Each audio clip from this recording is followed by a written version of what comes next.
The Waters of the U.S. rule passed, right? What are jurisdictional waters? Another regulation. We were lucky it didn't impact the wastewater treatment utility excessively because we actually got an exemption put in, but absent that exemption and how they define even the exemption we managed to get in for waste treatment plants and stormwater and green infrastructure projects, they may define it a little differently over time, and it may actually end up costing you money. There's a dental amalgam rule. To get at dental amalgam, they want our pretreatment programs to cover 100,000 dentists' office across the country to the tunes of 10 to 100 millions of dollars in administrative costs at a time when dental amalgam is actually so on the decline of use and is actually being zeroed out anyway by dentists' offices. The question is, what's the water quality benefit again to doing this?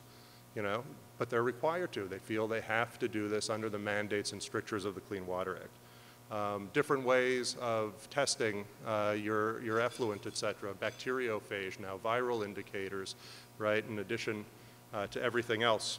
Ammonia criteria, another example, nutrient removal, getting stricter and stricter. EPA is going to the states and telling their states to move from narrative to numeric criteria in a guidance document, not even a regulation, something that can cost billions of dollars nationwide.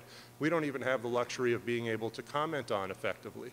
Why? Because EPA knows, right, that if they have to go through the Notice and Comment Administrative Procedure Act efforts, ultimately people are going to comment, it's going to become political, so instead they're finding ways around the actual Act's requirements through guidance, through other types of efforts, and we have to really keep an eye on it. Heard a lot about stormwater here. I know that the 5 Cities group are trying to figure out exactly how to deal with stormwater issues, how to pay for it, whether it's a fee, whether it's a tax. We've been supporting all of these efforts in the courts through our legal arm. We are with you.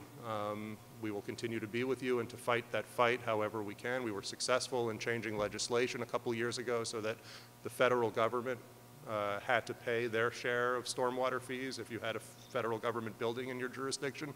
They were not exempt. That was one actual amendment to the Clean Water Act we got. So when people say amending the Clean Water Act is impossible, it's not. It can be done. It can be done in sort of narrow areas.